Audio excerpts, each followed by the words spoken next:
In tonight's Government Insider, the Navy's push to reduce greenhouse gases. Formerly called the Carbon Disclosure Project, CDP monitors that kind of data for large organizations to help them go green. They've just entered into an agreement with the U.S. Navy. Joining me with more is Sam Skolnik, senior reporter for Bloomberg BNA.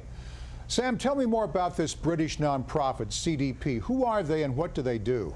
Sure. So CDP is based in London. They have offices in 5 different continents, and they work with large organizations, mostly for-profit businesses, but also nonprofits, as well as a couple different government agencies to help monitor environmental data and efforts by these companies to do right by the environment, including reducing greenhouse gases, as well as conserving water and the like.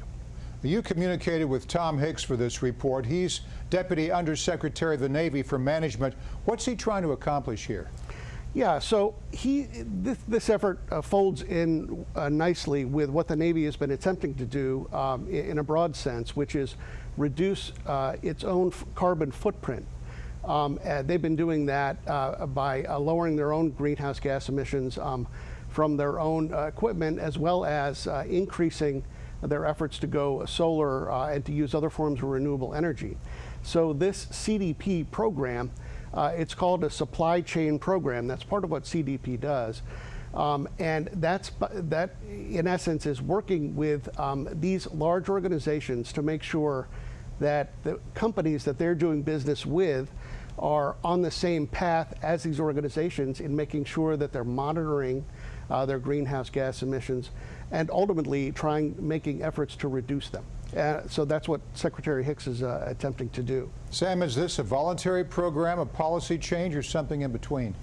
So it's really something in between. Undersecretary Hicks, in response to my questions to him, made clear that this was a voluntary program for these companies. What's happening is that there was, on April 7th, a questionnaire was sent out to 100 different suppliers of the Navy, including some of the largest defense contractors.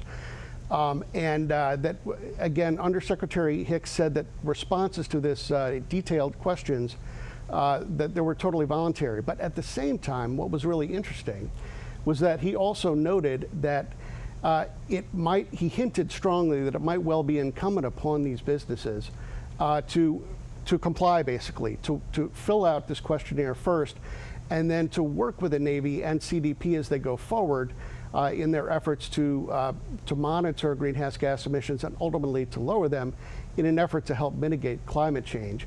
The reason being, he even hinted that it might well be in their business interest to do so, because, as you know, that these large defense contractors, that's how they make their money, are selling their planes and ships and other big equipment and services to agencies like the Navy. Now, how does this relate to the larger conversation about climate change? For example, the Paris Agreement adopted last December.